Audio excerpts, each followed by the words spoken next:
he gets till his life's last breath. And if he lays aside his load before he draws that last breath, all his work will go for naught. "Oh, cruel, wicked Thor!" cried the Lady Esclarmonde. "Ah, look! See, all of you! The catch is still open. He hasn't locked it. He can still take it off. He can still come back. Come back!" She went as near as she dared, but she could not lay hands on Cold Iron. The boy would have taken it off, yes. We waited to see if he would, but he put up his hand, and the snap locked home. "What else could I have done?" said he. "Surely, then, you will do," I said. "Morning's coming, and if you three have any farewells to make, make them now, for after sunrise, Cold Iron must be your master." So the three sat down, cheek by wet cheek, telling over their farewells till morning light. As good a boy as ever lived he was. "And what happened to him?" asked Dan. When morning came, Cold Iron was master of him and his fortune, and he went to work among folk in housen. Presently he came across a maid like-minded with himself, and they were wedded and had bushels of children, as the saying is. Perhaps you'll meet some of his breed this year. "Thank you," said Una. "But what did the poor Lady Esclarmonde do?" "What can you do when Asia Thor lays the Cold Iron in a lad's path? She and Sir Huon were comforted to think that they had given the boy good store of learning to act and influence on folk in housen, for he was a good boy. Isn't it getting on for breakfast time? I'll walk with you a piece."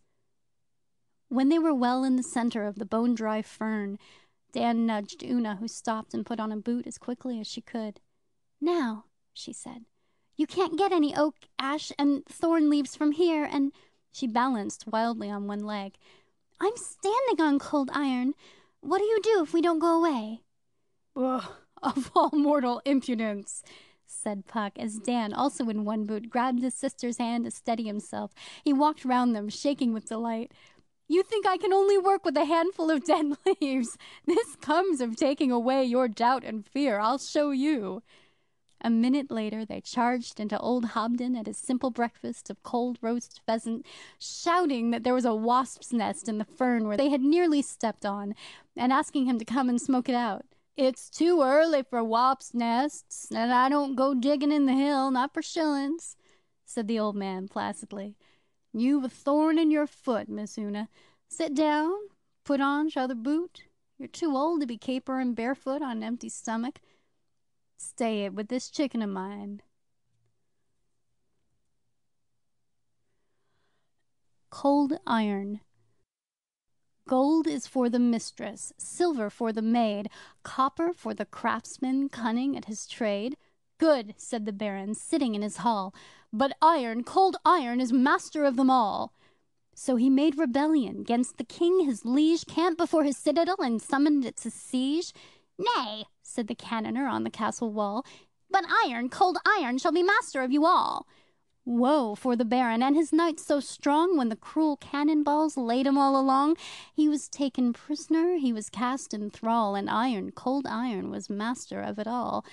Yet his king spake kindly.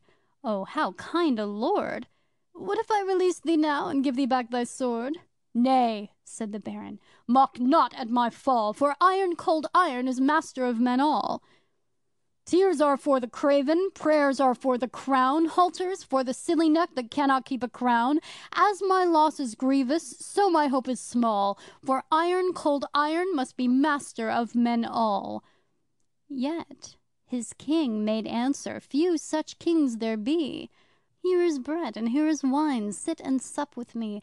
Eat and drink in Mary's name, the whiles I do recall how iron, Cold Iron, can be master of men all." He took the wine and blessed it. He blessed and brake the bread. With his own hands he served them, and presently he said, "Look, these hands they pierced with nails outside my city wall show iron, Cold Iron, to be master of men all. Wounds are for the desperate, blows are for the strong. Balm and oil for weary hearts, all cut and bruised with wrong. I forgive thy treason, I redeem thy fall, for iron, Cold Iron, must be master of men all." Crowns are for the valiant, sceptres for the bold, thrones and powers for mighty men who dare to take and hold.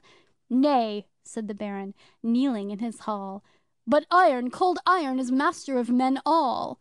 Iron out of Calvary is master of men all.